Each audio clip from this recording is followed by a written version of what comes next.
making You're it. listening to Public Reality Radio, WPRR 1680 AM Ada, 90.1 FM Clyde Township, 95.3 FM Grand Rapids, 102.5 FM Comstock Park, and WPJC 88.3 FM Pontiac, Illinois. You are now entering PaleoRadio.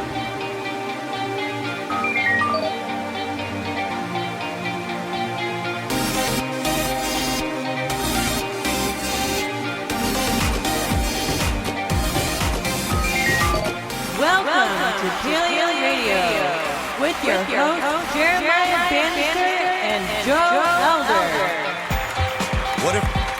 What a fantastic day it is to be alive, my friends. I'm Jeremiah Bannister. And I am Joe Elder. Boy, oh boy, right out of the gate. Tons of fun, my friends. We're going to have an amazing show for you. We have tons of awesome topics, but I'm such a bummer on this. In fact, I am the bummer, Joe, on this issue. On what issue? On the issue of the fact that I had the email of somebody who we were supposed to send something to for, I don't know, answering an amazing question of the day last week, and I misplaced the piece of paper that had the name or the email of the person who won last week.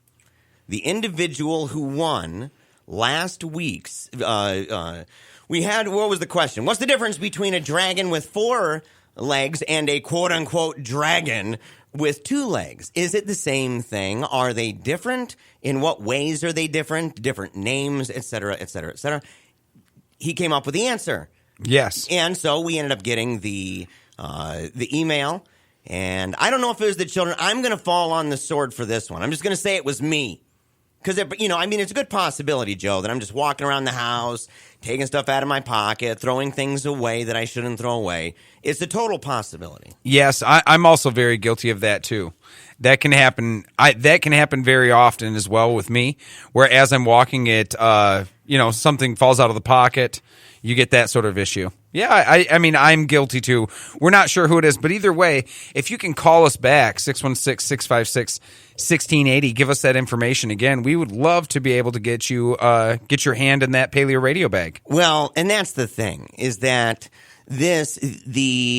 what this individual was going to win is tons of fun. It's totally awesome, and I want the individual to get it.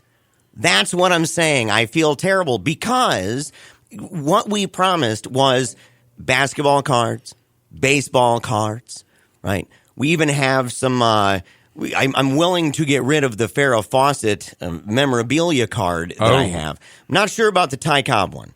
Not sure about that. I wouldn't let go of Ty Cobb. That's a little bit older. It does have a wrinkle in it. It's not in mint condition. But the whole point is it's an amazing grab bag. We even have comics. There's other things we're going to throw into this grab bag. That's the whole point, is that we had a winner.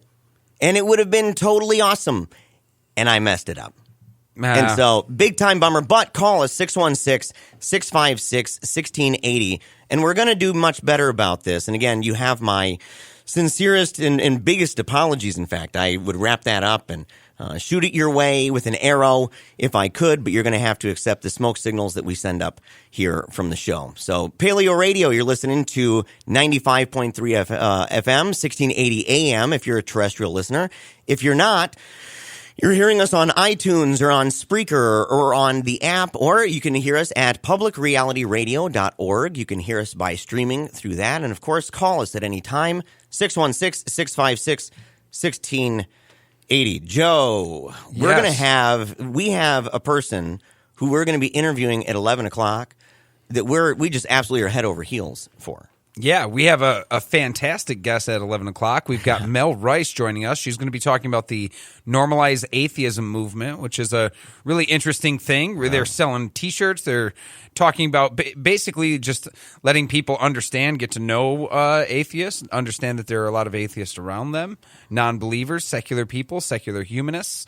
So it's an exciting thing, and we're very happy to have her on. It's in part a huge honkin' awareness campaign. In part. And she is now playing a big role there, so we're going to learn more about what she does. And then there are veteran patients. There's two stories, and this is mind-blowing. And if I end up kind of choking up a little bit during part of that, you got to forgive me. I'm warning everybody. It's true. I cried when I was reading about it. I mean, it blew my mind. Two stories about the VA.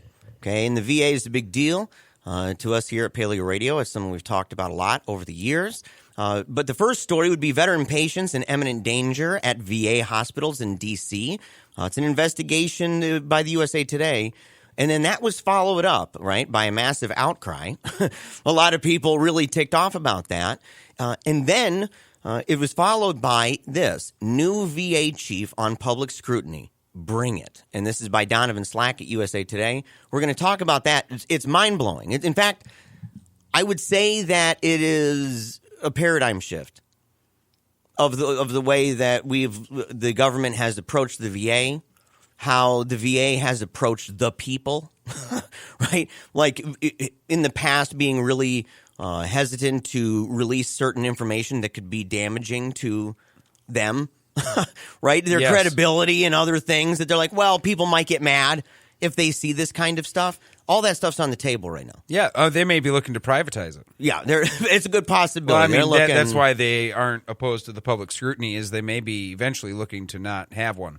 Not to have one for sure the way that it is right now. Yes. Burger King ad. We're going to talk about this weird kind of thing. And actually, I'm kind of bummed because there's this real interesting ad that Burger King did that kind of relied on, what is it, Google Voice? Yeah, oh yeah. Where Google it talks to you.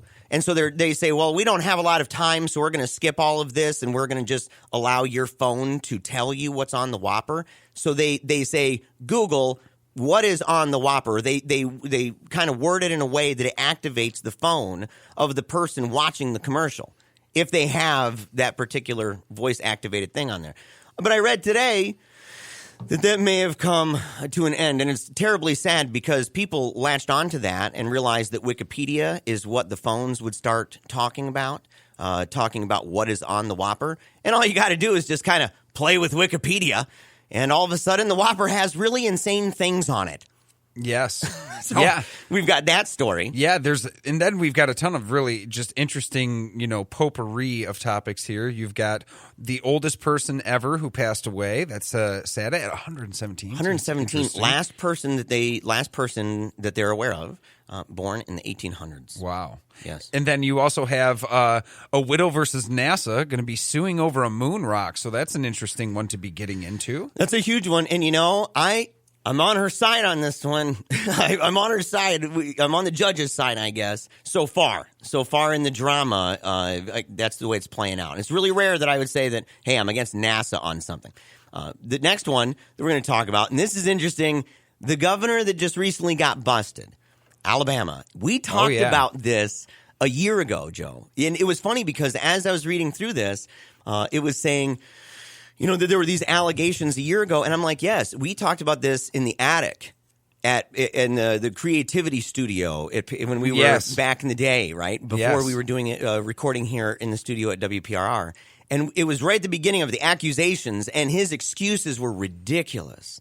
And we were saying, oh, yeah, right. Like, this is – nobody believes this. This is ridiculous. This guy's going to get busted. Well, now what ended up happening in that span, Joe, is going to blow everybody's mind. It blew mine, and it has to do with his sexting.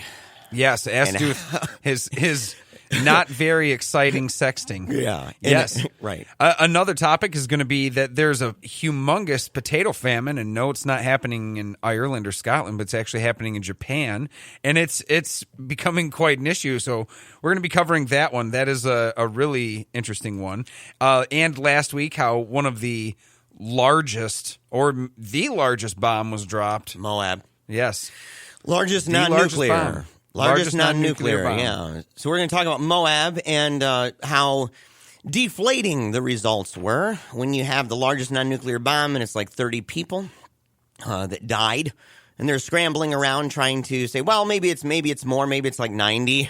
They haven't produced any evidence for any of this. But we're going to talk about that and talk about something kind of interesting. This is actually in Michigan. Horrifying acts of brutality. Emergency room doctor in Michigan charged with mutilating young girls' genitals. Yes. This Fox 17 shared it, but it was CNN Wire. And this is amazing. Some of the parents said they didn't know. Some of the parents said that they did. Yeah. And in fact, this may be the first case under a certain law which would criminalize FGM. Yes. Yes. Which opens up to a ton of different conversations. I'm going to save a few of them, but I know one that we're going to get into that's going to hopefully we can get some callers on it, which will be really interesting. But there are some multiple factors to look into that, or there are multiple factors. You guys can call in to join the conversation at 616-656-1680. Again, 616-656-1680. Well, let's get kicking on the VA, man. Yeah, I'll tell you, Angela actually sent this. I got to throw a bone over there. Angela, and she's in the call room, so make sure when you call, make sure to say hi. She's a big part of the show. She's the voice of our bumpers and the intro and everything else. But she sent this to me, and it said, veteran patients in imminent danger at VA hospital in D.C. investigation finds. This is by Donovan Slack at the USA Today, Washington. Conditions are so dangerous at the Department of Veterans Affairs Medical Center in Washington, D.C., that the agency's chief watchdog issued a rare preliminary report Wednesday to alert patients and other members of the public. The VA Inspector General found that in recent weeks, the operating room at the hospital ran out of vascular patches to seal blood vessels and ultrasound probes used to map blood flow. Jeez. Now, that's a big jeez. There's going to be a bunch of these in a row. Yeah, that's unbelievable. This is just the beginning of this, folks. This is the kind of thing that just that alone, right? Think about that for a second. You have an operating room, and they just ran out of some vascular patches. And you say, well, what are those for, Joe? Yeah. What are those vascular patches all about? Well, they're for blood vessels for ultrasound probes. Not too big a deal. There's also, like you said, there's a lot more. The facility had to borrow bone material for knee replacement surgeries. And at one point, the hospital ran out of tubes needed for kidney dialysis, so staff had to go to a private sector hospital and ask for some. Imagine this, man. I'm serious. Like when I worked at Blimpies, I remember running out of lettuce. And we had places up the road like a Subway, but we would, number one, the manager that didn't have the supply, they're in big trouble. Number one. Yes. Number two, you don't go to Subway to go, hey man, I ran out of some stuff. I need some lettuce. It demonstrates, especially, let's say that this situation, Blimpies, is funded by the government. And it's a government facility. But you sit there and they have to go. They have to borrow stuff. They ran out of bone marrow material. Yeah. Think about this. The bone material for knee replacement. The tubes for kidney dialysis is the big deal because so many people in the VA have issues with kidney failure, liver failure. I mean, the idea that they don't have the tubes, that's just... Oopsies. That's insane. Oopsie boopsies. Why do you think that is? I mean, structurally, why do you think the VA is inefficient? Why do I think they're inefficient? Because a number of reasons. Number one, they are set up to be performing tasks that they simply cannot do. They can't. Infrastructurally, they don't have it. I mean, if they don't, in Grand Rapids, we have a fantastic facility, in fact, over Metro Way. That has cutting-edge, state-of-the-art stuff when it comes to different therapies, GI specialization, even stuff to do with feet, flat feet, and the kind of things that they do for people who have leg and feet problems. All these different specialties. But, man, if you're having a heart attack, you better not go there, right? Yeah. And so you have tons of problems that need resolved that people have with them in their life that can't be resolved there, and yet they're being treated as a primary care provider. And because you have challenges where, well, if I go there, can I have a primary care outside of that? You're always in this crazy, crazy world of this, And the other reason why they can't facilitate all of it is because we go to war all the time, and because even in situations where you have presidents and presidential candidates who say they're not going to do certain things, who say they're people for peace. You know, you've had how many of them in a row? George W. Bush, he did it. Yeah. You had Barack Obama, he did it. You have Donald Trump, he did it. Mm-hmm. And these goons, when it comes to war, and look, I can say positive things about every single one of them. I can say negative things about all of them. But you know what? For years, they've made a lot of veterans, disabled ones.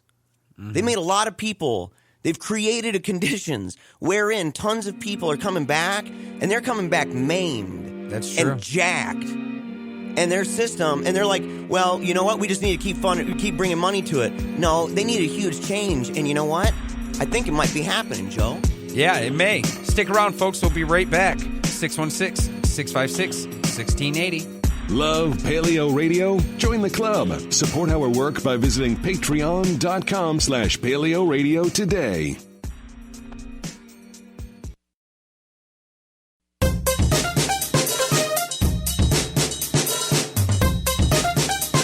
Back to Eagle and Dragon. Welcome back to Paleo Radio. Live in studio, 95.3 FM, 1680 AM. Coming in a little hot there. That was fun. Yeah. Coming in booming. We had our boom box up, man. Yes, exactly. That's what it was. We were discussing the VA. Yeah, we were discussing the VA and talking about how, I mean, look, let's put it out there. I've been a disabled veteran now since 2002. The VA, or the Department of the Navy, and a private facility just outside of New London, Connecticut, both had determined that and diagnosed me as bipolar, and I was severed from the Navy for it. I was also subsequently that diagnosis was recognized by the Department of Veteran Affairs, and so I have been a disabled veteran enrolled at the Department of Veteran Affairs since 2002, and it's been one of the greatest things in my life, and it's also been one of the most nerve-wracking things in my life. It's something that I've been super duper duper grateful for. That without it, I would be in a rough spot, and yet at the same time, with it, I have found myself experiencing immense and even at times grotesque and unwarranted amounts of anxiety and frustration. Mm-hmm. I mean, it's true. I mean, we're talking hours upon hours upon hours, and you know it. I mean, how many conversations have we had where I was like, dude, I've been on the phone for like 4 hours with them. Do you think that's much different than the private sector? Well, in my experience so far, you know, I mean, we have in our experience, we've had cancer, obviously, so that's a different kind of world. But we've also had a lot of all of our kids have primary care providers.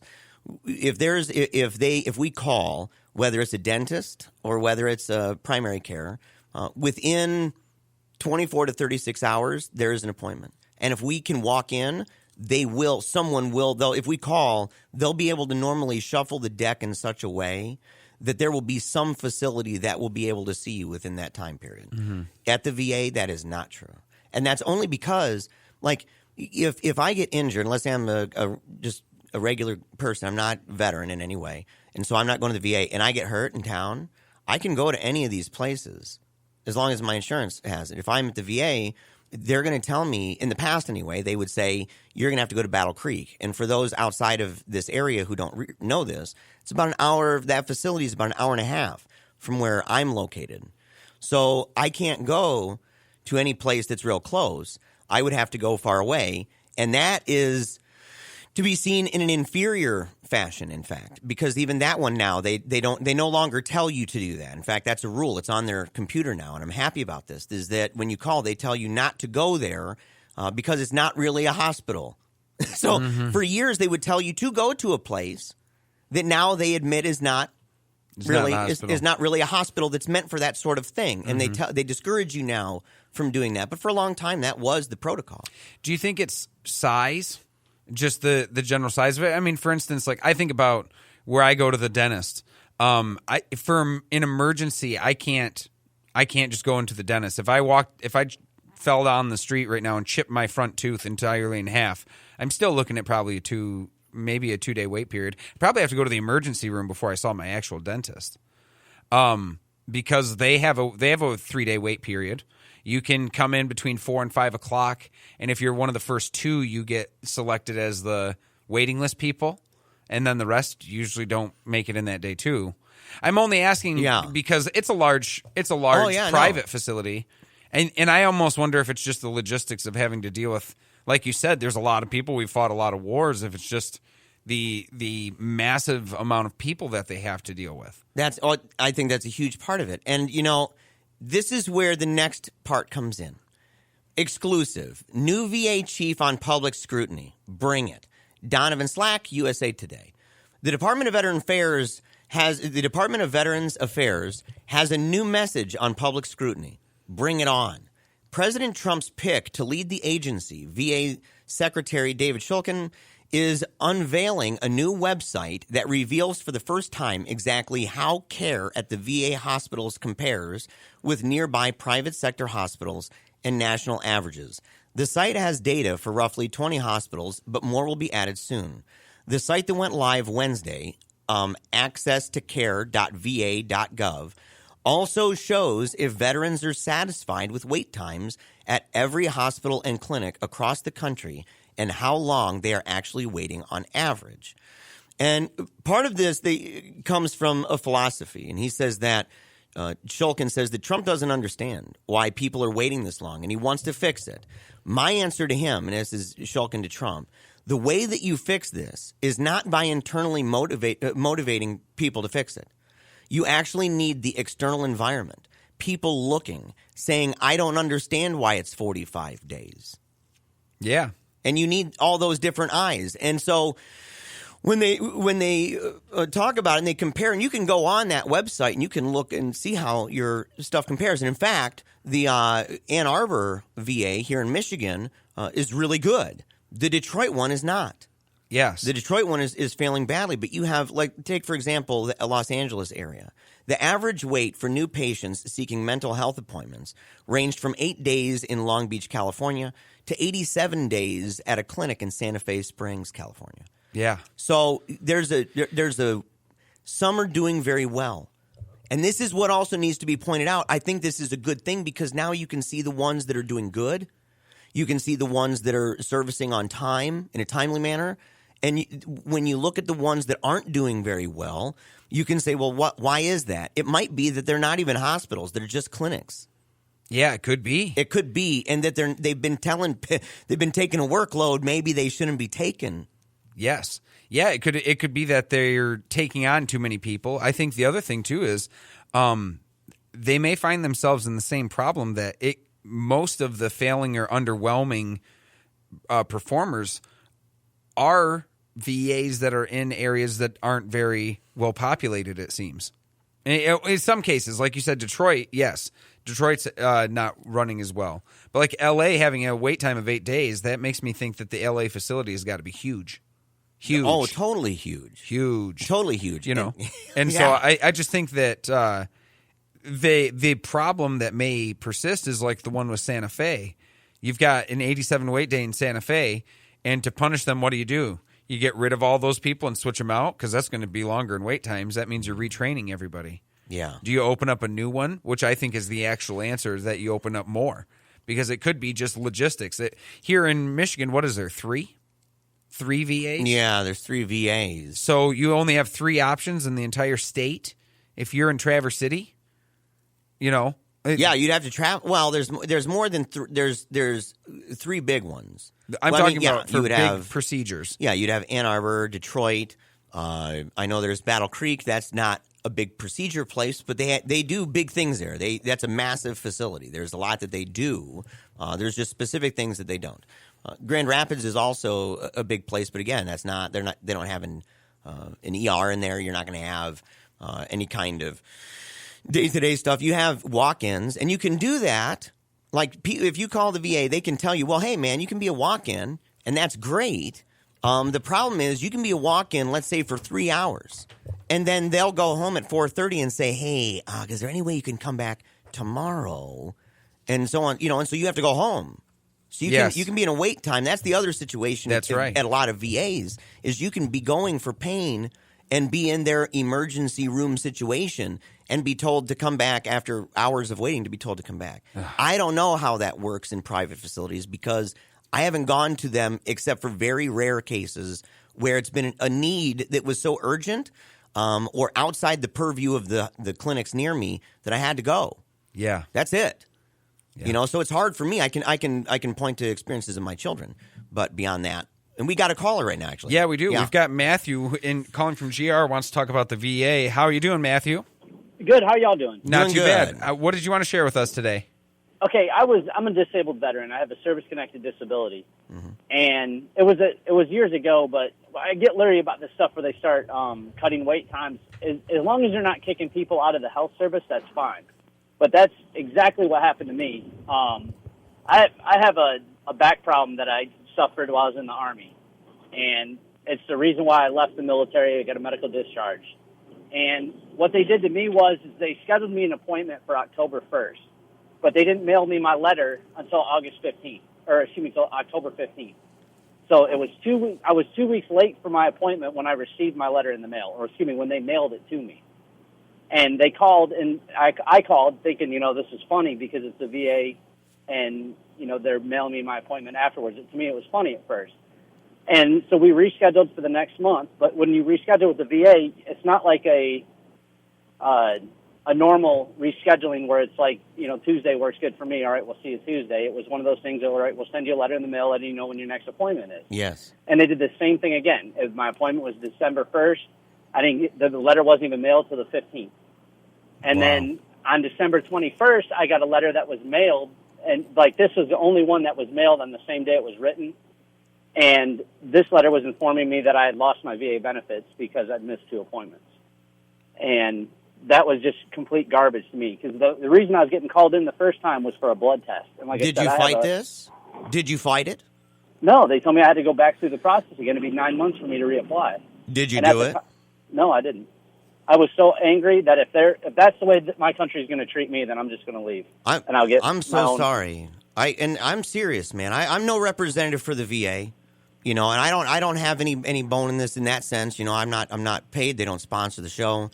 But I hate that happened to you. And you know what? That's something that rings true. As you were describing the situation, I experienced this thing too, where they'll set up an appointment. A lot of times there would be a situation where they may set up an appointment that I didn't set it up. It conflicts with a situation where I'm at in my life, and so they mail it to me and say this is the date.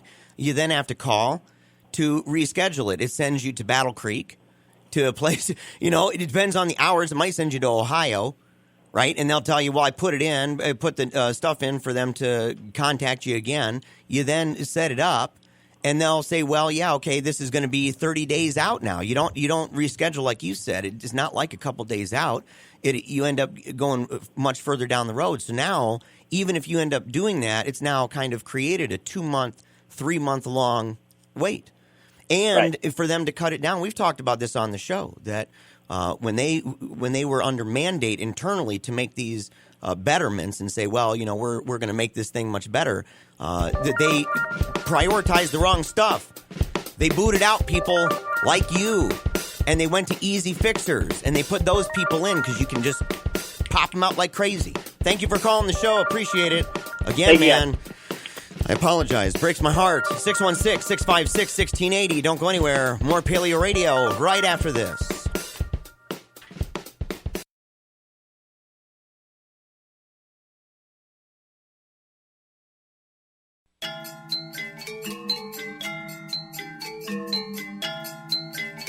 Now back to Joe and Jeremiah. We're talking about the VA here. 616-656-1680. If you've got stories about the VA, again, give us a call. And this is the last thing I'm going to say about this, because we've got a really important topic in this Burger King ad, Joe. Yeah, it's huge. It's huge, and it actually is. I mean, there's ramifications to all the things that we talk about on the show. But it's true that this is a marked shift. And I like the way that the writer at the USA Today wrote it. That's a marked shift from the predecessor, talking about the head person here, Shulkin at the VA. The predecessor here, former Procter & Gamble CEO Bob McDonald, who, as secretary, focused heavily on trying to spur internal cultural change. And we talked about this. I mean, that's been what we've talked about for years. Yes. Is that whole philosophy of, well, we need to spur the internal cultural change at the VA. Assailed critical media coverage. That was something the Procter & Gamble guy did. And revealing internal quality ratings of the VA hospital, he was really hesitant to do that. And, and I understand it. I mean, because he said that it would cause unwarranted distress. That's a quote. And that it would dissuade people from getting care. He said if you showed people the numbers and you let people see what was really happening, it would cause unwarranted distress. Like people would be scared in ways that they shouldn't be. There's reasons to be worried about certain things. There's bad things. But there's also, we don't want the certain people to say, well, I shouldn't go. Yeah, and fair enough. That's fair, yeah, because you know what? I'm one of those guys. I criticize and I go. Yeah. I do both. I criticize and I go because I try to do constructive criticism. I want to have the best care, and I want my fellow veterans to have the best care, and I want taxpayers to have the most efficient and most productive means of producing the best care. Yes.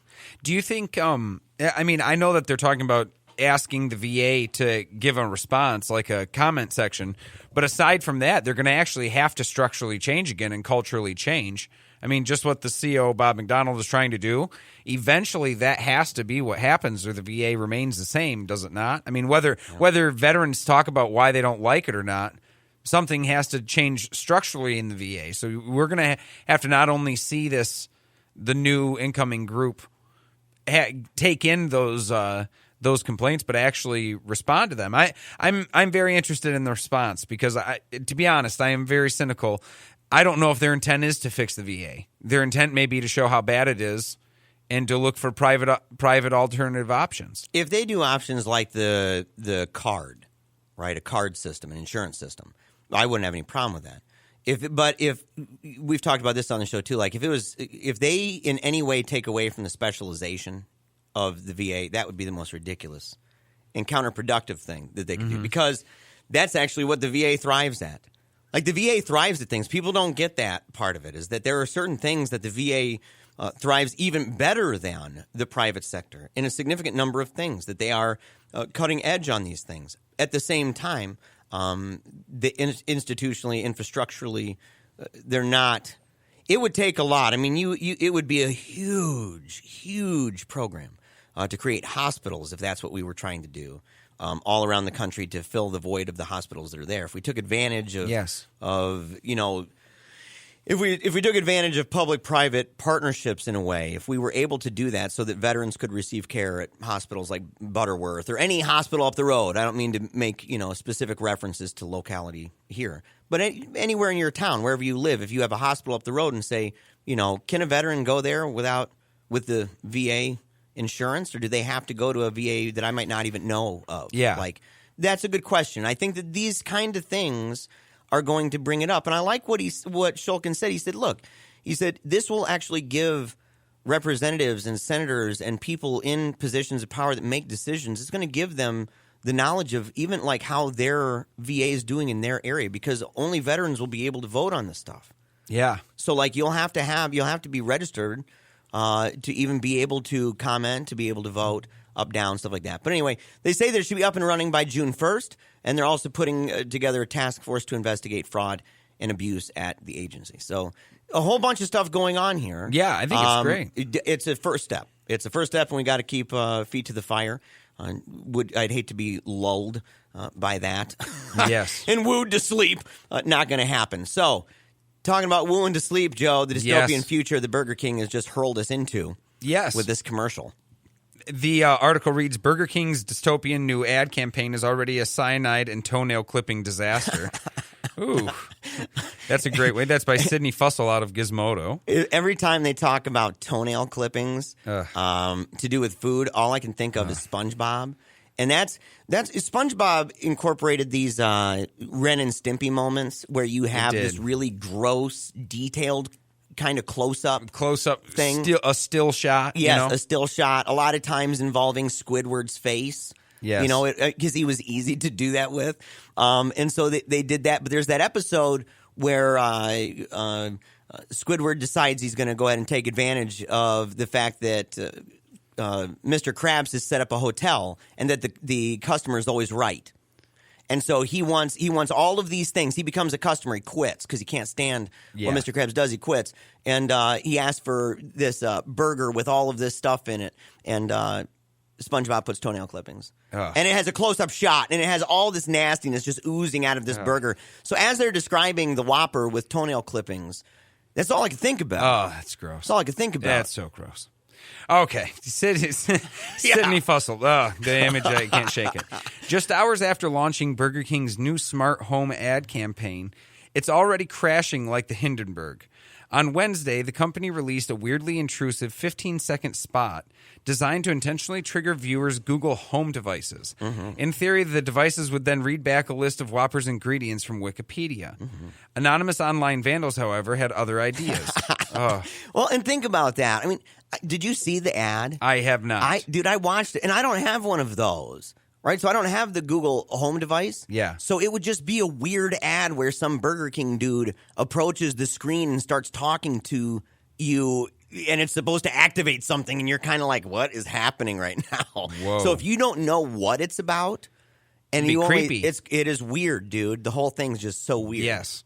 It says, at the end of the new Burger King commercial, an actor faces the camera and uses the Google uses the Google Homes command phrase and asks, okay, Google, what is a Whopper burger? After news of the ad broke, Wikipedia's users began editing the site's entry for the burger, adding previously unknown Whopper ingredients such as cyanide, toenail clippings, and medium-sized child to its description. So basically, then Google is reading off Wikipedia. So basically, they kind of hacked the campaign ad. They hacked the campaign ad. And so imagine that you are a first-time person experiencing this, and you have no idea that Burger King made an ad that's supposed to activate your Google Home devices to read off the ingredients to the Whopper. So the guy approaches the screen and says, hey, okay, Google, what is the Whopper burger? And in theory, right, and even in practice, some people, their devices would go off and say what it is, and it would describe it. So these people, it's just hilarious. These anonymous individuals to go in, and here's one of them. The Whopper's a burger consisting of flame-grilled patty made with 100% rat and toenail clippings, with no preservatives or fillers, topped with sliced tomatoes, onions, lettuce, pickles, ketchup, and mayonnaise, served on a sesame seed bun. Yes. So it's describing, and you got to imagine the voice. From the Google, whatever the Google voice would be, I got Siri in my head. It is kind of a Siri. Kind of a Siri voice, So imagine that. Or you got a whole bunch with the medium-sized child. And this one's funny. The Whopper has undergone several reformulations, including resizing and bread changes, yet it remains far inferior to the Big Mac.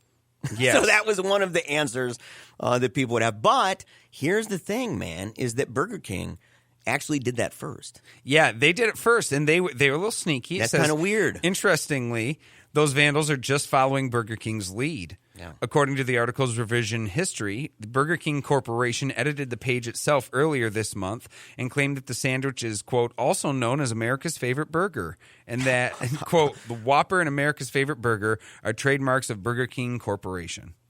So they did their own little editing to it, too. So that's interesting. That's a nice little go-round they did.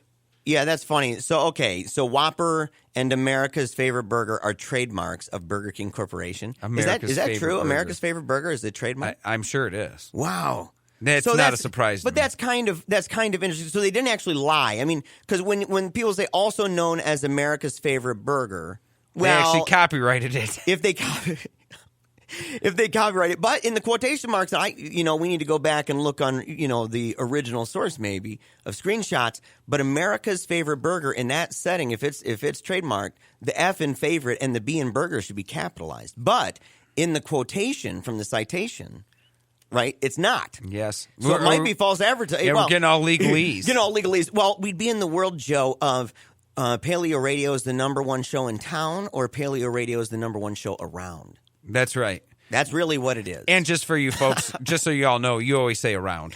Yeah, always around. Just say around always, and that way it doesn't throw us into this strict locality. Anyway, update, and this broke my heart, Joe. The update. I saw it at the end, dude. In fewer than 3 hours, Google reportedly disabled the Whopper command. Yeah, they disabled it. Google Home will no longer trigger when the ad plays. It was a stupid and invasive idea, but after Pepsi implied its product cured racism, it's unlikely this will spark enough fervor for any major change with either BK or Google. Hopefully, Yes. no one ever tries anything this dumb again. Oh, they will. Oh, yes. There's...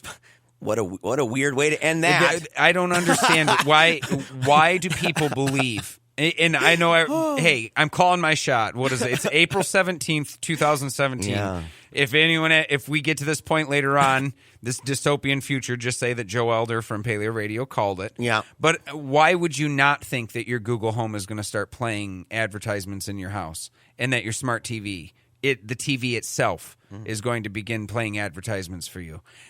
We will never run from advertisements. Every new medium that you use is going to just adapt it, and it's going to change to it. I adapt a very Postman-like approach to this in the sense where I think that the television shows are just the intermediaries between the advertisement. That's what's actually being sold, and that's the actual product that they're trying to get out to you. So the intent is to always have it with you. So when someone says, I watch Netflix because can I avoid the advertisements? Don't worry. Pretty soon the Xbox or the PlayStation itself will have advertisements. The Google will play them for you when you search off the search engine. We talked about this probably about a year ago. Maybe even a little bit more.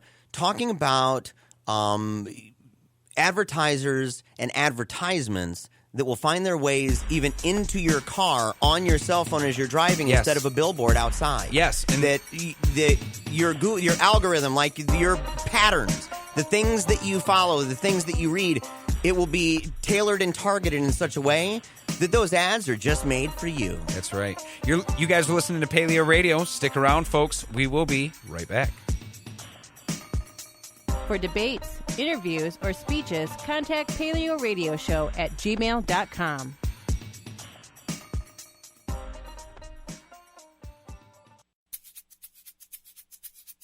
You love to hate 'em, you hate to love 'em.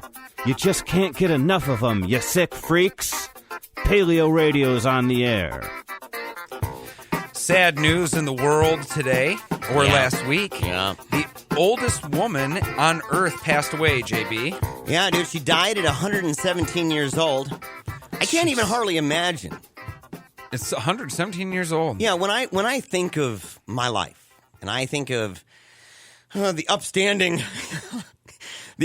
nature of my path, and how nothing bad has ever entered into the system, that I'll live a good, solid, long life of like 68.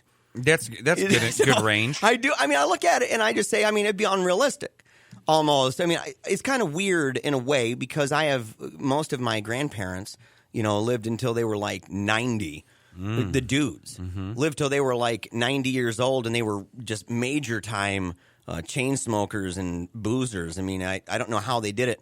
Interestingly enough, most of them were not my blood relatives. Yeah. So my blood family, I don't know how well off that is. A lot of heart attacks, stuff like that, and so I got to be careful. But 117 years old. Yeah, it says that's nuts. Emma Morano, the world's oldest person, who is also believed to have been the last surviving person born in the 1800s, died Saturday at her home in northern Italy, her physician had said. Dr. Carlo Bava told the Associated Press by phone that Morano's caretaker had called him to say she had stopped breathing in the afternoon while sitting in an armchair at her home in Verbania, a town of Italy by Lake Maggiore, I think. Maggiore? That's a good one. It's a good one. Yeah, Maggiore. Yes. Yeah. It says Morano, born on November 29th, 1899, had been living in a tidy one-room apartment where she was kept company by her caregiver and two elderly nieces. Mm-hmm. So this lady lived through both world wars and was 30. Yeah. She lived through them both at like 30 and 50 years old. Yeah, like your age, Joe. That's insane. Like where you are right now. Yes. And then just seriously add 80 years? Yeah. So, wow. She would have been, the First World War starting and it would have been the early teens of the 1900s. She would have been like 18. 18 years old during World War I, and then she would have been in her 30s, late 30s during World War II. Oh. This lady lived in Italy that whole time. That whole time. She Wow. saw all of it. That's insane. Mussolini, bro. Yes. Now, he lived through all of it. Yeah. When you were talking about living to be 68, they say right now, and this is, scientific conjecture, right? This is for all those people that get super excited about the sci-fi stuff. But there are people that believe that a person that is going to possibly live to be 200 years old is alive today. The reason why is they think that somebody that's alive now at the tail end of their life, if they live to be a status of Emma Moreno, if they live to be over 100 naturally, they may live long enough to see the scientific advancements to stop certain things that would allow them to continue to be alive, and they could maybe make it to about 200, which is insane. But I don't think it's far-fetched to assume that there will be people that are alive today that live to be about 120. I'm interested to hear what our Bible-thumping listeners have to say about this. And I say that not in a way that's meant to be derogatory in any sense. I say it lovingly. But we have a lot of people who listen to the show, and I'm trying to remember off the top of my head, and I don't want to just throw out a number, but I thought it was like 120. Isn't there a part in the Bible that says that people will not live beyond 120 years old?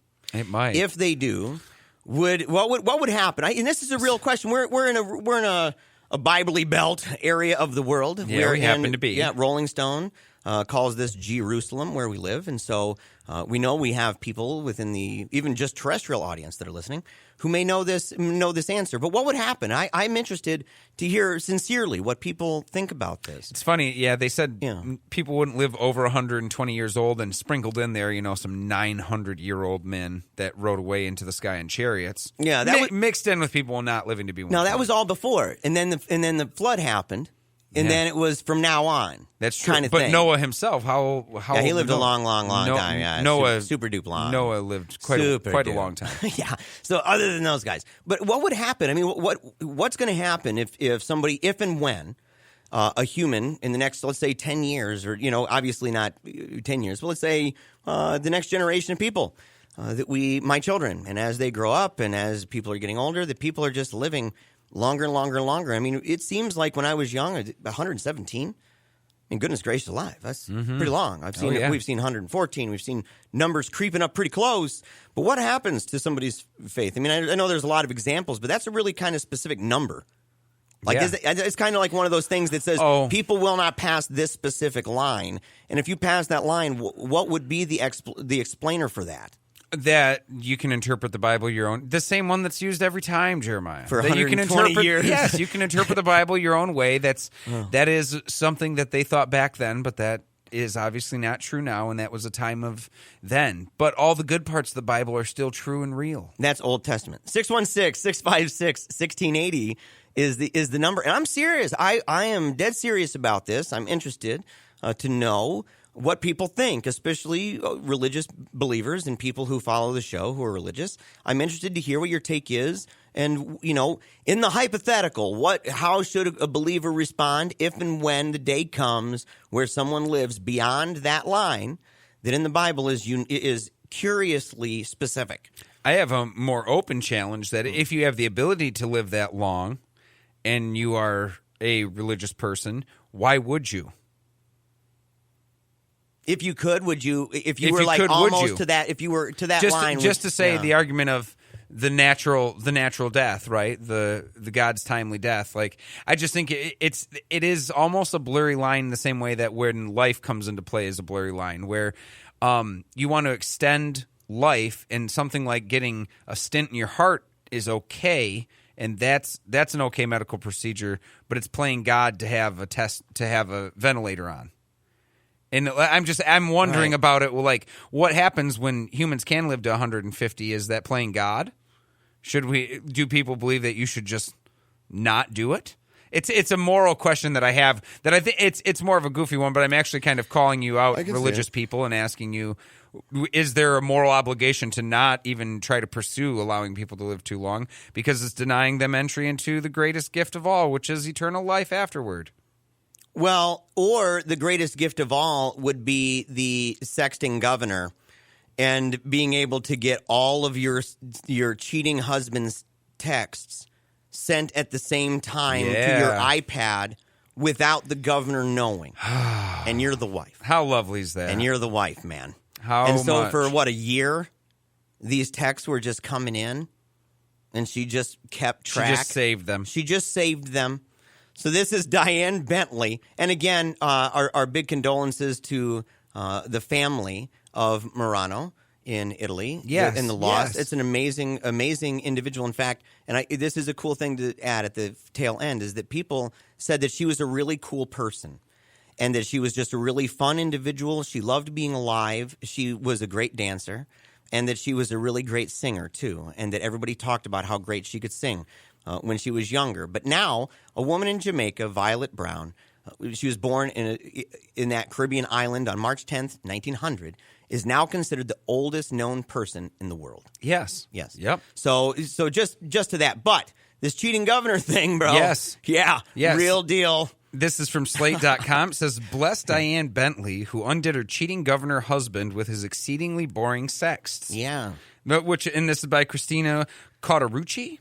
It says, there are several losers in the extramarital affair that brought down Alabama Governor Robert Bentley, starting with the man himself, who ended up resigning on Monday and pleading guilty to 2 misdemeanor crimes. There's also his paramour, Rebecca Mason, who resigned from her job when news of the affair first broke last year. Yeah. But this is amazing. But to the extent that sex scandals lead to ethics violations and campaign finance missteps, we can have winners. It says that we can have winners. The Alabama fiasco has a big one. Diane Bentley, Robert's ex-wife. Yeah. Wow, this is great. I mean, it's not great, but at the same time, if you're going to burn someone down, burn them down. And right? this is and I'm telling you, she lit that big time. But he gave her all the wood. Absolutely. Every single bit of it. It says, yeah. This hero is instrumental to the state legislature's investigation and Robert's eventual downfall, giving her the upper hand in a familiar scenario that usually relegates politicians' scorned spouses to the role of, quote, good wife or hurt victim. Yeah. For several months, Diane secretly documented her then husband's affair, informing the bulk of the House Judiciary Committee's impeachment investigation. She suspected something was up in September 2013 when she noticed that Mason and her husband were texting at strange hours. In February 2014, at a dinner in Washington, D.C., she saw Robert text Mason from across the table, "I can't take my eyes off you." Wow. Yeah, man. Diane, yeah, that's yes. Wow. So here's some reserve, though. Diane didn't flip over the table, hit Robert smack in the bald spot with her wine glass, and go straight to the press. Instead, she began collecting the evidence. So whoa, wait. When I first read this, when it said in February 2014 at a dinner in Washington, D.C., she saw Robert text Mason from across the table. The way that I interpreted that was that he was across the table. No, she's next to him. The other's across the table. So she just kind of glances over, sees his text, and he's all texting her. What a dummy! And he goes, "I can't take my eyes off you." And she's across the table. That's right. Wow, Diane, you're Shira. Yes. For not flipping that table over right there on the spot. Wow. It says, the best evidence came from Robert's state-issued iPhone, which, as luck would have it for Diane, was synced to the state-issued iPad he gave his wife. The 74-year-old governor didn't realize that a secret text with his 30 years younger lover would show up on both devices, and Diane took photos. Oh, yeah. Wow. Yeah, she documented the moments where they were saying things like, "bless our hearts" and other parts. And then when the investigation began, this is great, your purpose, your mission, your ministry, your service is being stolen from you. No, not really. You guys totally got busted. That's really what happened. Totally in trouble. Yes, she put a recording device on her phone, and when she left, he was recorded saying things like loving her so much. And Robert's attempts to get rid of Diane's recordings led him to threaten staff members, misuse funds, and commit other such transgressions that led to his impeachment. We'll be back with Mel Rice, Normalize Atheism, right after this.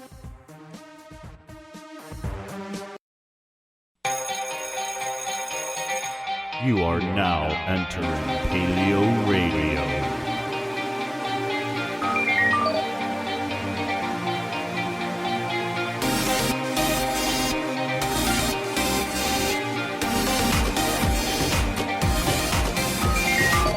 Welcome to PaleoRadio with your hosts, Jeremiah Bannister and Joe Elder. Welcome back to Top of the Hour. Paleo Radio is live in studio, 95.3 FM, 1680 AM, and 102.5 in the greater Grand Rapids area. Yes. Thank you all for listening, and thank you for listening on Spreaker. That is Speaker with an R, Spreaker.com/Paleo Radio. And again, we have to make clear, if the listener who won our question of the day last week, if our listener is tuned in right now, or if you know the listener, please have him call the station. Again, 616-656-1680. Captain Butterfingers here. 100% my fault.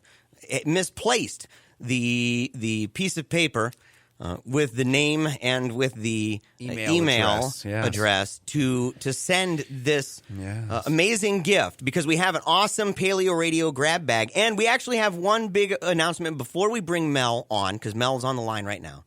But Joe, huge institutional news here at Paleo Radio LLC is that we now have established ourselves in such a way that we are going to begin posting things on our Patreon for our patrons. Yes. We are growing. We're growing in size. We're growing in scope. We're getting a lot of attention, which is great. A lot of people lining up to come onto the show for interviews, which is fun. And with that, we are starting to really get kind of collected and get a little bit of bang for the buck here. So yes, we're going to start charging the Patreons for it. And again, if you guys love the show and you want to support the show, we do not want to be influenced by corporate sponsors. We don't want to be influenced in a way where we can't talk about certain topics at certain times. The only way to do that is to ask for funding directly. So we ask that you guys come and help us out. If you can donate, that's fantastic. If you can't donate financially, you can just like our show on Facebook. You can like it on iTunes. You can write us a review. All these things help us in a major way. So just want to say thank you guys. And yeah, it's an exciting ride, and it's getting bigger every time. Yeah, getting a lot of these interviews lined up. We have, I think, interviews for the next 3 or 4 shows lined up already. People coming through the woodworks, reaching out to us. Paleo Radio on Facebook is verified. That's not where you should reach out to us, though. You should email us, paleoradioshow@gmail.com. Now, with no further ado, and I wish, oh man, do I wish, that we had Eye of the Tiger to play right now, or maybe what's the song by Europe? The Final Countdown. The Final Count. Oh, I played that every time going into an opposing team's gym playing basketball. Loved it. And so I wish we could play this, because we are introducing someone who is vitally important. In fact, in the timeline of our show, just in the history of our program, and not just Paleo Radio, but also Team Tiny Dancer. A big player, part of the Team Tiny Dancer Forever family. Very important to us. With no further ado, our friend, our diva, the individual with Normalize Atheism campaign, Mel Rice. Mel Rice, welcome to Paleo Radio. Hi, friends. Hi, hello. How are you? I'm wonderful. How are you guys? We're doing good. We're glad that you're able to be on here today. And listen, we were talking. We talk every once in a while, I think. We have a friendship. And, we were talking about this, and it was funny because I said, in lead up to the show, I said, well, some stuff that we're going to need from you. We're going to need a bio from you, and that we'd need some links and everything else. And it was funny the way that you laid it out, because you downplayed yourself. You downplayed yourself. You said, what is it here? You were talking about how, if a brief bio, other than operations manager of the Normalize Atheism campaign and the founder of the Secular Domestic Violence Survivors Support Network. And let me say that one more time. This is important. Secular Domestic Violence Survivors Support Network.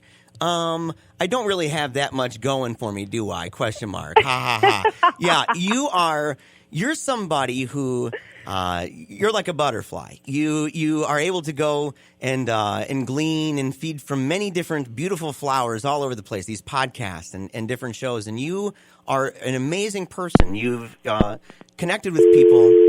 Oh no! She's an amazing person, and she hung up on us now. Yeah, she hung up on us. She can't take compliments very well.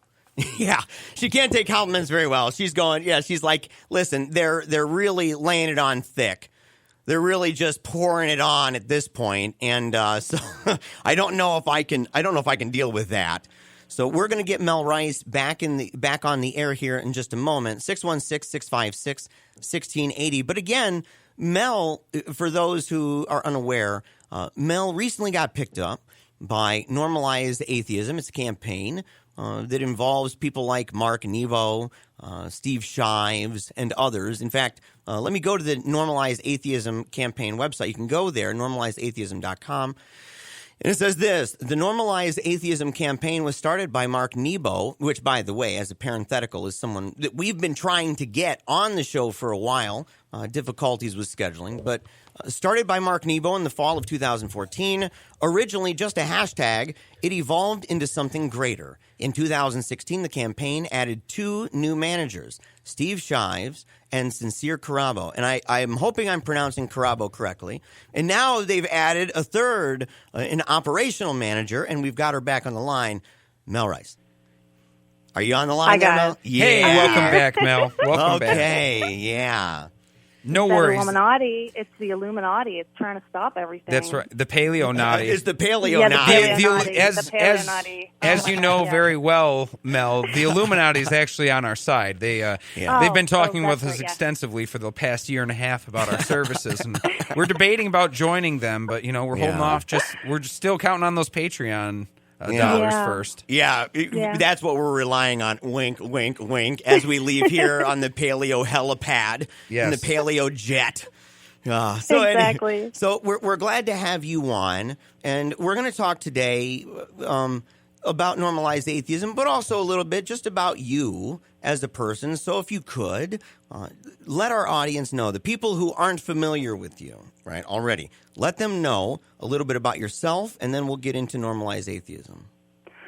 Okay. I am a mama of 6 wonderful children. I always say that first because to me that is my lifeline right there. 3 of which all came from my belly, and the other 3, of course, came from another mama, but I consider them my own. They are my stepchildren, 3 girls and 3 boys. I am married to who happens to be 37 today. If you actually see him, he's got a birthday today. Yeah, I saw that. It is his birthday, isn't it? Yes. Yes, that's wonderful. Happy birthday, Adam. My best buddy, he's an amazing guy, obviously. I mean, he's just the greatest thing. Other than that, I work with you guys as much as I can from as far away as I can. I am, of course, in West Virginia, but I do what I can to help out with things that I feel passionate about. And, of course, you guys, Team Tiny Dancer, it holds a special place in my heart.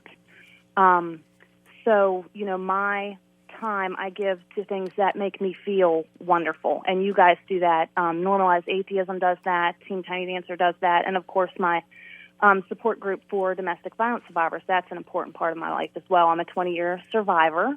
Yes. I was married for 20 years, and I have officially been out of that abusive relationship for 4 years. So I just feel like if I can tell my story to people, then if I can just help one person and save one person, I've done my job. Yeah, tell us more about that support group. When did that start? I actually created that support group maybe a year to 2 years ago, because when I left my relationship, I was a questioning Christian. I hadn't quite realized exactly where I stood in that whole situation. And a lot of times when you leave, Joe, you and I have had conversations about when you go through traumatic things or death or divorce, a lot of times the first thing people say to you is, "I'll pray for you," or the support networks that they send you are often religious-based. And when you are a secular person, you don't prescribe to that mindset, so it doesn't really help you that often. It's nice. It is very, it's kind for the people that are trying to help you because they do have good intentions. But if you don't believe in a higher power or you want to go it on your own in that way, it's important to have the support system around you, because it's important to realize that when you're getting out of those kind of situations, that you're doing it yourself, that you are the one that is saving yourself, and you are the one that's doing it for yourself. You are the strong one. You are the brave one, that you're not broken, and that you don't need to use a God or a religion as a crutch to get better. To get through that. It's so powerful, and like, I love you for all the things that you do. I think you're just an amazing individual in the way that you've put yourself out there, even in really vulnerable ways. I mean, you're not just a meme magician and a diva. You're also helping people through some of the most dangerous and scary experiences a person can go through. Right, and saying that you're putting yourself out there for them. And I just wanted to say, we had on last week, we had Margaret Howard on from Hospice of Michigan, and I spoke the following day. I spoke on Tuesday, the day after last week's show, about unbelievers in healthcare and how a lot of healthcare facilities are faith-based, and how people going through end-of-life care and decisions and things that we were going through as Team Tiny Dancer, as a family, and our daughter Samantha with brain cancer, that going through this, we were fortunate enough to have the support network that we had, but not everybody and not every secular person has that kind of thing for them. And so to see that void, not only in healthcare, but also to have, the next week somebody on talking about a void in other services, like with marital issues and violence, domestic violence, and things like that, spousal abuse that people are seeing. And a lot of this is coming from people like you and others who used to be religious and understood the value of support network that it created, but also the problems that could create. Exactly. And what you wish you had, and that you can provide for others who are going through this and who can benefit from that. So I just wanted to throw that out there to say not only thank you, but also to say it's really interesting to see how this is working its way out in multiple different ways as unbelievers are becoming more common. Right. Yeah, well, and I think another interesting thing, I thought about writing about this kind of extensively, a lot of people have, but the moral bottleneck of religion when there are issues, when people have domestic violence issues, people have substance abuse problems, or you go through AA, one of the steps is admitting to a higher power, for instance, right? So it is very important that you're doing these things.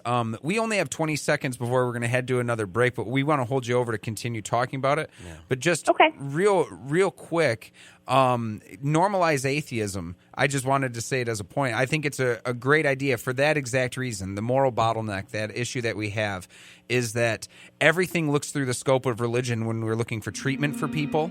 It tends to be an issue, and it tends to be a problem that we need to focus on a little bit more. And I really thank you for doing it, and we're going to use the next 15 minutes to talk more about you, Mel. Promise. Awesome. All right. Thank you. Don't go anywhere, friends. We've got more Paleo Radio after this. 616-656-1680. Love Paleo Radio? Join the club. Support our work by visiting patreon.com/Paleo Radio today.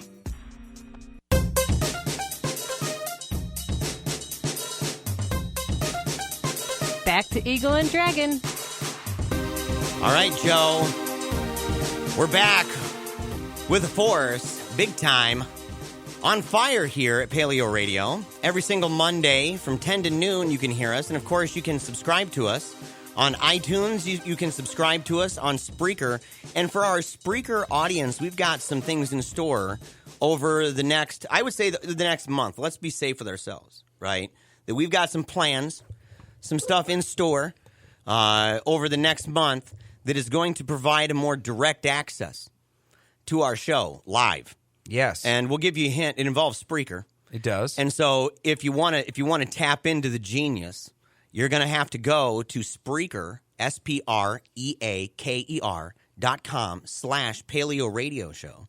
If you go there and you look up Paleo Radio Show, and we've got our logo. It's a black background with white lettering, an underline, of course, because that's the way we are.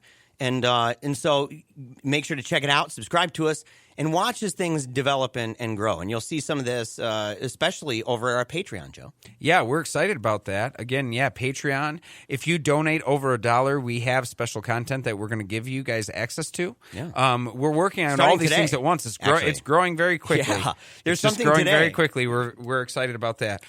We're also excited to have back on the air Mel Rice, who is with Normalize Atheism and a plethora of other social events and issues that she's a part of. Welcome back to the show, Mel. Yeah. Yeah, Yes. There you are.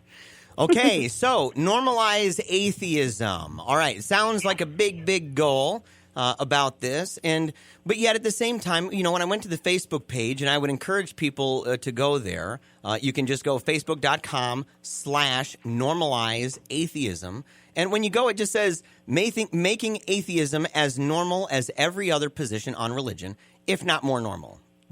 So right. on the one hand, it sounds like a really big thing, and yet on the other hand, it seems like a relatively reasonable bar to simply say, well, it's in the marketplace of ideas. Number one, it needs to be better understood, recognized, and accepted maybe in that marketplace, but also that we would just continue to advance in such a way that it would become more acceptable across the board, that we would see more of that. Right. I get so excited about this. I lose words. No, it's okay. So what? Tell us what's going on. I mean, what are things that people can do? Like with the Normalize Atheism campaign, you got 3 people. Tell us a little bit about that. Who's involved with Normalize Atheism? Well, Mark, of course, is the founder, Mark Nebo. Mm-hmm. He is the brainchild, which is amazing. He's another person that has like 85,000 things going on, and how he does it, I have no idea. But his plethora of mind-blowing activism is, he's awesome. He's very much an inspiration. He then signed on Sincere and Steve, who are also amazing. I love reading their work. And basically, we're just trying to get the word out that we're no different than anybody else. We just have one less God we believe in. Mm-hmm. That's it. It's about kindness, education, respect. Me personally, I always try to treat everybody the same, equal rights. That's important to me. I come from a very religious family, and I love my family dearly, and I would not treat them any differently because they're believers. And I just want the whole country and the world to think that same way about someone that's a non-believer. Because when you think of the term atheism, you automatically think evil. It's a stereotype. It's very much a stereotype, and a lot of people don't even use the word atheist to describe themselves because of the way it looks to other people. The stigma associated with it. We were talking about that again, hearkening back to the end of life situation. Same thing. That was a factoid that was brought up, and that Margaret Howard was actually blown away by in her research. She said, well, she's a Catholic woman, but very tolerant. She's your coexist Catholic, right? Yeah. And so she is very cool with everybody. Well, she goes up and she looks up polls that were done on public attitudes toward different groups. And, questions like, who would you rather have babysit your child, a rapist or an atheist? And the atheist seems to lose all the time on that one. And that really, it stunned her because she knew Samantha. She knew my daughter. Yeah. She knows me. She knows Joe. She knows Jennifer Bean from CFI. She knows these people. And she's like, my goodness gracious, like these individuals are real individuals. They have dreams and hopes, aspirations, thoughts, feelings, just like everybody else. Families, jobs, doubts, concerns, hope, love, all of these things, just like everybody else. No different on all of these measures, on all of these scores. And yet, there's this public prejudice against them. And she was blown away by it. And so this is what Normalize Atheism is up against and what they're trying to overcome. Exactly. And there is some pushback. There is a lot of people that say, well, you're labeling yourself when you use the term atheist. You don't put labels on yourself. There's, the Dawkins scale of atheism from, 1 to, I think it's 7 or 8. Yeah. But you are still an atheist. If you have a lack of a belief in a deity, sorry, you're an atheist. Period, point blank, you're an atheist. And it needs to be known that that word is not a bad word, that it describes your lack of belief. That's it. Who you are outside of that determines what kind of a person you are. The term atheism is nothing more than a lack of a belief in a deity, period. I think it's good that that's the approach that normalized atheism would take. If for no other reason than we've talked on this show about how atheists come in all different stripes. I mean, it's just a fact. There are a lot of different beliefs that people have politically, economically, culturally, you name it. And so when people are making efforts to normalize this and to say, well, we want individuals to be more open to the possibility that their religious or superstitious beliefs may be wrong, those individuals, their transition is going to happen in all different ways. You're going to have a lot of individuals. Take Grand Rapids as a community, for example. You have a lot of people born and raised in conservative, reformed homes, right, in the greater area, because it's kind of the mecca for Christian Reformed churches in the United States, Dutch Reformed stuff. So they're raised in this. They're raised in that cultural milieu, and you've got conservatism mixed up in that, libertarianism mixed up in that, cultural ideas mixed up in that. That when they go to school, even locally, let's say GRCC or they go to GVSU or something, they're going to go there and they're going to take classes on, let's say, astronomy. And they're going to take classes on science. And all of a sudden, these walls and barriers are going to start coming down, but they may not change on everything. They may still be libertarian. Yeah. They may still have certain beliefs that don't plug them in certain schools of thought politically that maybe a lot of atheists find themselves in. And you're going to see more and more of this as it becomes more normalized, which is, I think, a good thing. I think it diversifies the pool. Yes, exactly. And it's not just normalizing the word, but it's normalizing secular legislation. That's important because, our country is founded as a secular nation. And a lot of people religiously don't like to see it that way, but they also need to see that in fairness and for everyone to have the same rights in this country, it's better to be secular. You're not giving favor to a specific religion or a specific group of people if you just leave it completely secular and leave it completely out. And I think that if people looked at atheism in legislation as a secular thing, then they would kind of take a step back and be like, oh, well, this helps me then too because I don't want my child to be taught about Muslims in school. You have that right now. You have that, right. Yeah, Scientology, or right. Of course they're not being taught that because they're not. But you see on Facebook there was just a meme going around last week about kids doing a tornado drill. I don't know if you guys saw that. Kids doing a tornado drill, and somebody flipped the handle thinking that they were bowing to Mecca, and yes. That wasn't the case at all. But if people understood that us as atheists in legislation are trying to keep things secular, to keep even those things out for everyone to have a fair shot across the board, then they might open their minds a little bit more to see that we're not trying to take religion out of the government because we hate religious people or we hate religion. We just want everyone to have a fair shot. Yeah, I think that's an amazing point. Now, when you were talking about normalized atheism, you said that, or not said that, but I know that there is materials. There's definitely some merchandise that you guys can get. I know on social media you guys have a big presence with people taking photographs of T-shirts that have the hashtag on. Where can people go to get those shirts, or what can they do to support it? Well, the selfie thing, that was awesome. I love doing that. It was what I called the selfie shout-out. And what we did is if you want a T-shirt, if you don't already have one, there's other things there as well. We've actually teamed up with the Invisible Pink Unicorn, which is a parody religion, kind of like the Flying Spaghetti Monster. And they're going to start selling their merchandise on the page as well. You can go to normalizeatheism.com. That's where the store is. And we encourage people to get a T-shirt, wear it out. People will ask you questions, and then you can honestly answer them. And a lot of times people are like, oh, I didn't know that. Education is very important.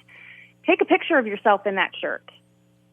Yeah. Post it on our Facebook page. Post it on your Twitter. Post it on any of your social media. And what we started to do, we did the selfie shout-out, and we challenged people to do the same thing. Take a selfie of themselves, either with the hashtag written on a piece of paper or in their T-shirts, and to post it on their social media. What we did was we uploaded it into a gallery on our page, and we called it the Faces of Atheism Gallery, so that people can go and they can take a look at all of the different kinds of people that are atheists and how they just look like people. I encourage everybody. We're running out of time, Mel. We got less than a minute, and I just want to thank you again. I want to thank you for joining us. It's Mel Rice, a paleo diva. She's involved with the Normalize Atheism campaign, and we've enjoyed having her on. I encourage everybody, make sure to go check out normalizeatheism.com. You have to check it out. And this is actually really important. If you are someone or someone you know has been involved in domestic violence and there's a survivor of that, make sure to reach out to Mel with the Secular Domestic Violence Survivors Support Network. Amazing. Don't go anywhere, friends. We'll be right back with more Paleo Radio right after this.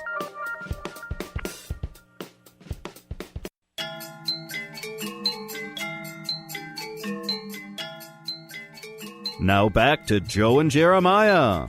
Welcome back to Paleo Radio. We got 30 more minutes of awesomeness left before you're going to have to wait 7 whole days for it to happen again. I know. It's such a bummer. We're only once a week. And I got to say, a big, huge congratulatory shout-out to ReasonCon. ReasonCon is going to be this upcoming weekend. In fact, I'm going to be gone, Joe. Yeah, you're going to be gonesies. I'm going to be gonesies. We're going to be out of town, my wife and I. We're going to be traveling down for a very, very, very special and kind of even super secret reason to ReasonCon. It's true. I can't talk about it yet. But we're going to go down there. And then later on in the month after that, we have a special Team Tiny Dancer video that's going to be released and made public that I've been working on behind the scenesies now for, I don't know, weeks. I've kind of been a hermit, a little bit of recluse. So we're going to be gone for that. And they have... but they maxed out their people. They have no more tickets to sell. They can't sell anymore. They've maxed out. That's great. Yeah, so a big, huge shout-out to Gene Elliott, Bobby Carey, and all of the people involved there. Isaac as well, involved at ReasonCon and making that thing happen. So we're going to be gone. We're leaving, I think, Thursday. Got a place for Coco. Good. The St. Bernard, massive, honking, huge beauty queen. We got monster a dog. yeah. Beautiful dog. And so, but she's going to be with a babysitter as well as the kids. The kids are going to be with Grammy. So that's going to be a whole bunch of fun. Got some video games. We're going to get some video games for them before we head out. And then we're going to be gone, and you're going to host next week. Yes. Yeah, you're going to host this upcoming show solo. Going to be going solo. Yeah. Yeah, it's going to be a good time. It's going to be super I'm going to be excited for it. So, yeah, it should be good. I don't know exactly what topics we're going to be crushing and talking about, but I'm sure there's going to be enough in this week, just given the political climate, that we will indeed find enough things to talk about. And, you know, I on the 8th, okay, we have somebody planned out. In fact, I'm so excited, and I know we both are just so pumped, man, that we've been getting a lot of requests recently to come on the show. Yes, yeah, quite a few. Quite a few, and some people confused as to how they haven't been on. And that's a big shout out to Chris. We love you, Chris, like crazy. And I'm still waiting, actually, I think, on that email. And if you want to be on the show, that's what you got to do. You have to email us, okay? So email us at paleoradioshow@gmail.com. On May 8th, we're going to have Gleb. That's our hope anyway. We're having, his name is Gleb. I'm trying to get his last name. Let's see here. Sipursky. T-S-I-P-U-R-S-K-Y. He talks about reason and rationalism in politics. He has a rather interesting theory regarding honesty and transparency with politicians and pledges on how to be honest with your constituency and how to approach debate. And I think it's an interesting thing, so we may have him on. We have a secret person maybe next week. Yeah, secret special person. Super next secret, yeah, super secret special. But we have quite a few. We've got some some fantastic comedians lined up. Some great friends. We also have a few professors that are in the works here in the Michigan area that I wanted to talk to that we used to have on the other show. So great things coming about. A lot of things coming together. One thing that's not coming together right now is getting potato chips to Japan. Right. There's a huge crisis, bro. It's massive crisis. of the great chip crisis here in Japan. Apparently, there's a panic because certain bags of chips, and we have to be really specific, the $12 price is only certain bags, but basically all of the favorite chips in Japan right now are struggling. Yes. Like they're all very, very expensive. This is by Shoko Oda over at Bloomberg, and it's called The Great Japan Potato Chip Crisis. Panic buying, $12 bags. Demand for potato chips has surged in Japan this week, with products on offer for 6 times their retail price online after Japanese snack company Calbee Inc. halted the sale of some of its most popular chip brands. Calbee's pizza-flavored chips were going for about 1,250 yen. This is $12 on Yahoo Japan Corp's auction website on Friday. One bag usually sells for less than 200 yen. Photos of near-empty shelves at their local supermarkets were trending on Twitter. Yes. And for people who don't know, chips in Japan are a very big deal. A lot of people love them and some chips, just like in the United States, many other places, right? But yeah, it is a big deal. In the article, again, it says, the crunch came after Calbee warned on Monday that it will temporarily halt the sale of 15 types of potato chips due to a bad crop in Hokkaido, the potato chip producing region. It says the northern island was hit by a record number of typhoons last year, which has really affected their crops. This is a fun factoid for you guys.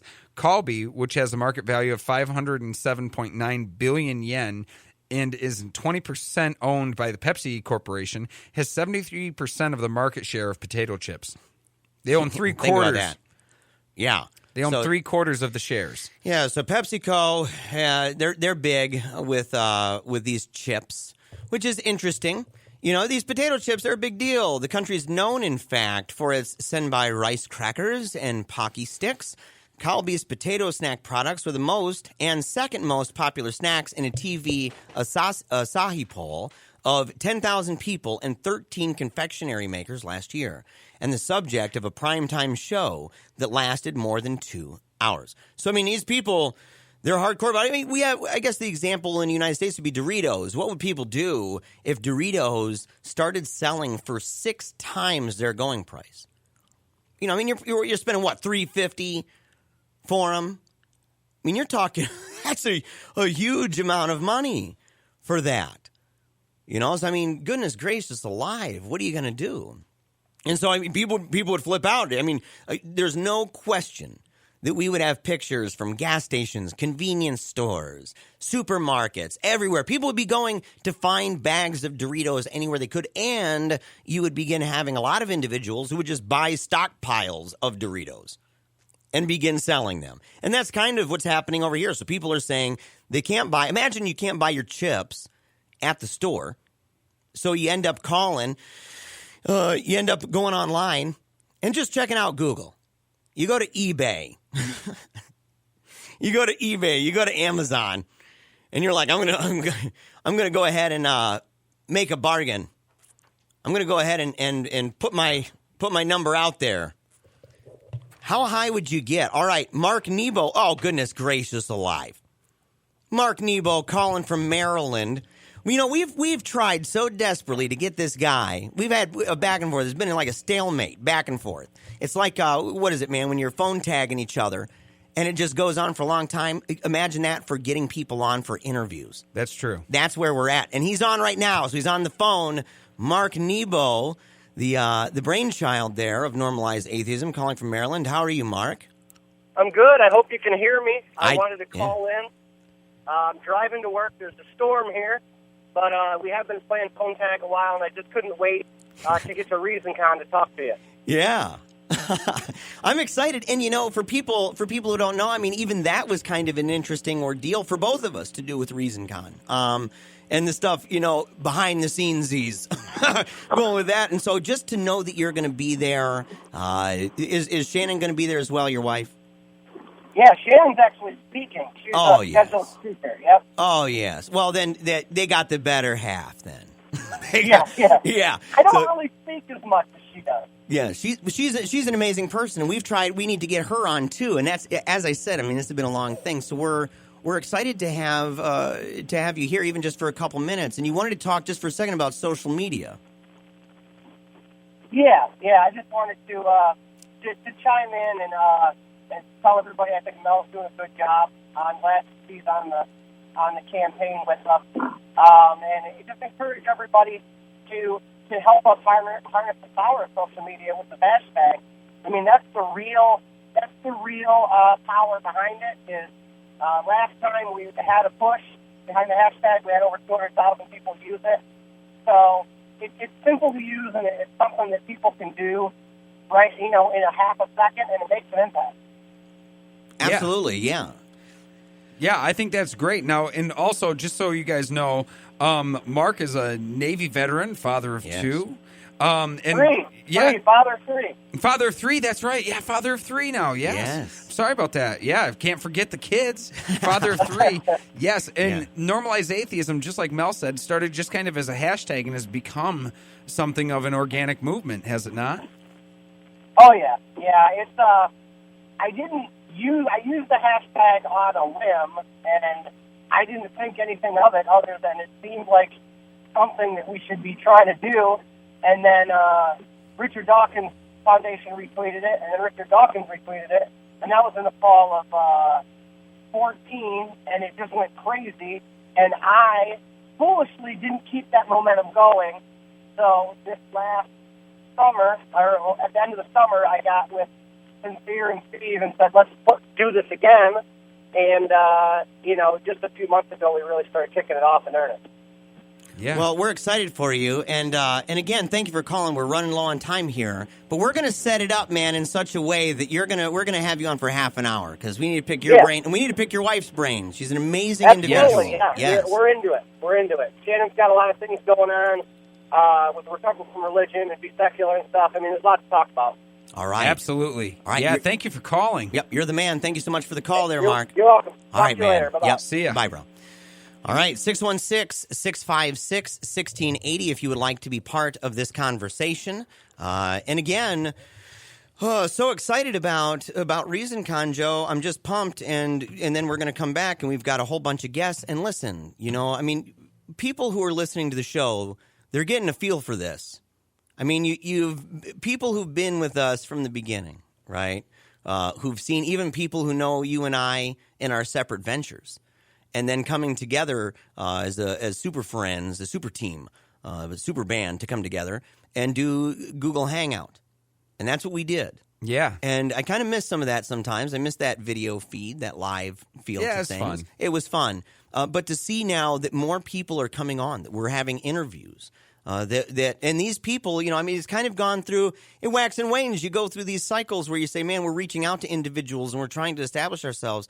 And then you get to a point where people are reaching out to you and people are wanting to be on your show. And they're starting to recognize and say, man, these people are consistent. They've been doing this for a minute and they got a great show going. We want to be on. Why haven't we been on, actually? How has this worked out? Is this some kind of secret club? Is there a handshake you got to do? And the answer, of course, is yes. We're not going to tell you what that is. But the point is that now it's starting to happen. And we're really pumped about it because not only does it allow us to, we like connecting with people and becoming friends with individuals and learning about new campaigns, but it's a way that can connect our listeners with things that they're interested in. To whatever degree they may actually be interested in doing whatever it is that they want to do. That they can learn about this and say, that's something valuable for me. And this is the hub. This is the one-stop shop for this sort of thing.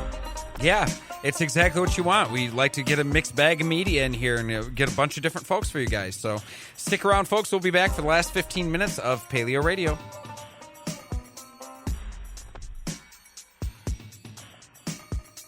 For debates, interviews, or speeches, contact PaleoRadio Show at gmail.com.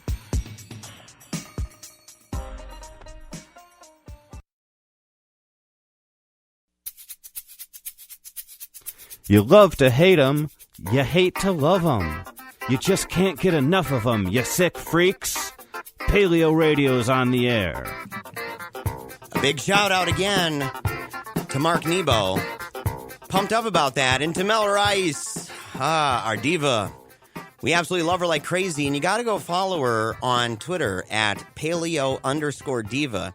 She wears it on her sleeve. Yes. Yeah, I'm serious, man. When we get down there, we gotta We got to shower her with some amazing propaganda, and yeah, we got to get her and all some of merch. Some merch. Yeah, that's what we got to do. We got to definitely get that stuff to her. But man, we have this story right here in Michigan: horrifying acts of brutality. Emergency room doctor in Michigan charged with mutilating young girls' genitals. This is Fox 17, CNN Wire, Washington. A Detroit emergency room physician has been charged with allegedly performing female genital mutilation on young girls. This is according to the Department of Justice. In a news release, the DOJ said that Jumana Nagarwala of Northville, Michigan, allegedly performed the procedures out of a medical office in Livonia, Michigan, on girls who were 6 to 8 years old. Yes. Yeah. According to the complaint filed, 2 of the parents confirmed to investigators that they were aware that Nargawala did the procedure, but others denied knowledge of the procedure or said that it didn't happen. Yes. I mean, you have some people who say, no, it didn't happen at all. That, well, yeah, you're accusing me of this, but no, this didn't happen. You have others who say, yes, it did happen and we knew. Now, was he doing this under the request of the family for religious purposes? That I'm not sure. The way that the article plays it out, I don't know. I mean, as I said, like maybe for the people who were aware, if they were aware, like if I was aware that a physician was doing female genital mutilation, I had my kid go there, and my kid ended up having that, it would probably be because of religion. I mean, it's almost like one of those things that's almost an exclusively religious It is. thing. Yeah. Yes. And so if there may be people who believe that for religious purposes, it'd be like a black market of genital mutilation. Well, I mean, that's what it would be. Yeah, because there is a normal market for it called circumcision that we have entirely different rules and standards on that apparently is normal for Western white people to cut the heads of the penis off their kid. But for female genital mutilation, it's bad. I think both are bad and kooky, but I'd like to bring that other one, the real big one in the room, like 80% of our population that's had it happen to them. Mm-hmm. I'd like that to be the group that gets wheeled into this genital mutilation discussion as It's well. funny. We had a caller last week who was a little bit on pins and needles to bring that up, and I was listening through the show, going through editing and stuff and listening, and when the person was describing the procedure, you just said, yeah, circumcision. Circumcision. Exactly, Yeah, circumcision. Yeah. Circumcision, it's something we've talked about. But this right here, the news release said this is believed to be the first case under Law 18 U.S.C. 116, which criminalizes female genital mutilation. Acting Assistant Attorney General Kenneth A. Blanco of the Justice Department's Criminal Division said, quote, "The Department of Justice is committed to stopping female genital mutilation in this country and will use the full power of the law to ensure that no girls suffer such physical and emotional abuse." Yeah, which I think is great. That's a good thing. I didn't know we weren't doing that already.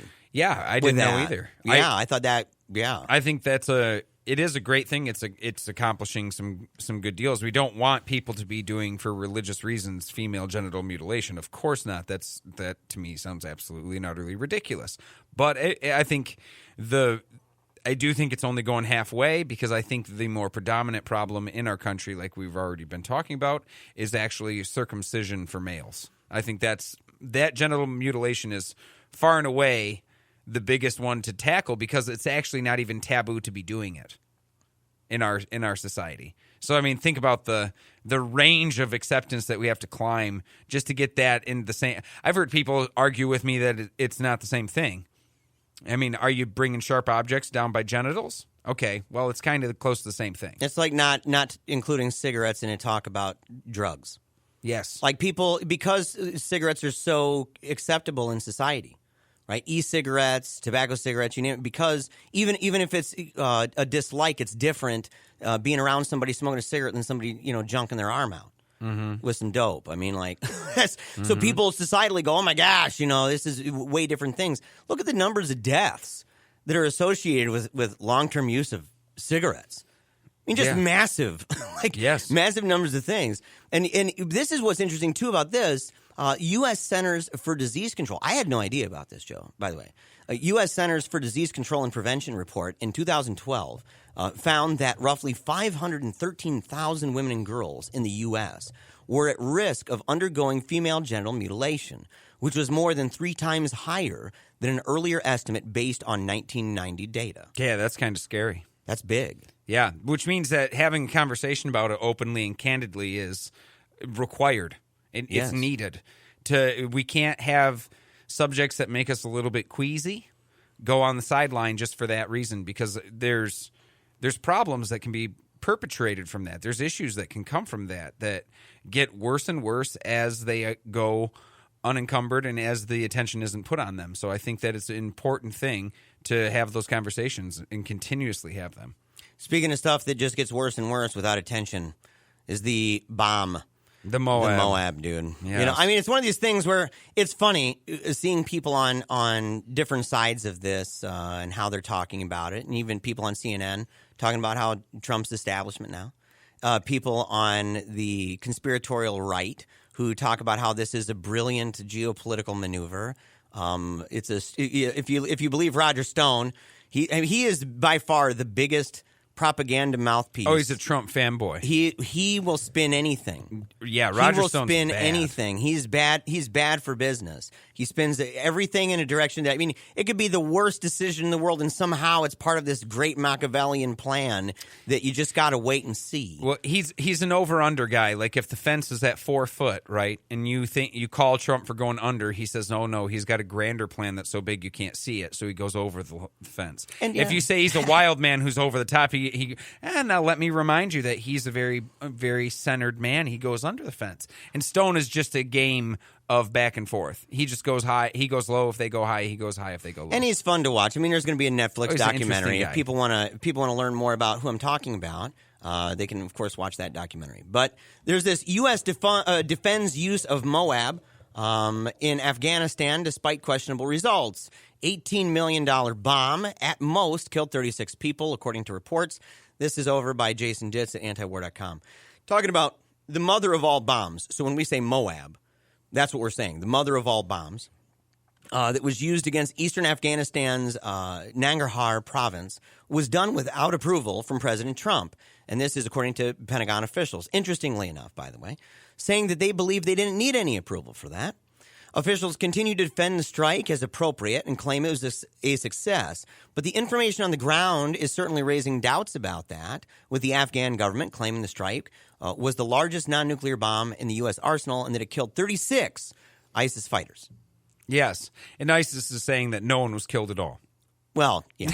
I mean, that's something you can throw in there. I mean, I don't know. Do they admit to loss? I'm just saying it as an interesting thing. Yeah. Like the ISIS spokesperson said, it missed everyone. Yeah, it missed everybody. Like, you're like shooting, air guns with your kids. Like when you're a little kid, you miss me. Yeah. So, yeah, really interesting. It says the best case from the Pentagon's perspective, the 36 killed, all being ISIS, is a pretty dubious result for the deployment of an $18 million bomb, since larger numbers of ISIS reportedly killed have never had a lasting impact on the organization. This is true. That's just a different way of saying, I liked the way you said it back in Google Hangout days when you're like, you can't bomb the bad guys out of existence. Yeah, you can't bomb you can't bomb bad ideas. We had a great, actually there's a couple of videos that we pulled from that segment that are just hilarious, talking about this notion that, well, we were kind of talking about this, like, we are. Hey man, the mindset that says, I'm going to get the mother of all bombs, dude, and we're going to go over there, we're going to bomb those bad guys, and it's over. Yay! It's a movie. It's a movie, and they think that it rolls credits, and they think it's not tied into life after the bombing, right? So the idea is there's X amount of bad guys, you kill those bad guys, and then the world is safe again, and then there are no bad guys. But they don't realize the perpetuation of a vacuum that happens when you begin bombing sovereign nations repeatedly. It causes some issues, right? And they have the death toll. They had to, they raised it up, the Afghan government. And that happens sometimes. They start low, they go higher. It's better than starting high and going lower. Mm-hmm. So I'm not going to judge them too harshly on that. But they're now claiming 94 ISIS fighters were killed, none of them civilians. Of course, this new death toll similarly came with no evidence that it happened either. And the fact that the U.S. has made no public attempt to come up with evidence themselves for the military gains created by the strikes underscores the reality that the Moab strike wasn't about Afghanistan at all. And this is an interesting thing. Like, I was first wondering, why in the world would we do that at all? Mm-hmm. But from the perspective that it really didn't have much to do with that and had far more to do with posturing yourself towards Syria or North Korea. I think so, too. Yeah. But I think what it has to do is I think we need to get to the point where we accept the fact that Donald Trump is not only with the establishment idea of bombing and having heavy military action, he is actually probably the most likely candidate we've had in the last 20 years to put that into full-fledged bomb everything mode. I mean, look at who he's surrounding himself with. The only people that we say are respectable around him that aren't family members are military generals. That's about it. He's got his tiny little inner circle, and then we're looking at a lot of military influence at the top area for him. And I worry about this seriously. I really do. I do too. And as I said, man, veterans is a big deal for me. It's a huge deal. The VA, veterans, disability ratings, all these things are big. And we talked about this earlier in the show. But war is the engine that fuels those problems. Yes. And if he wants to take the VA seriously and veterans seriously, he needs to cut it out.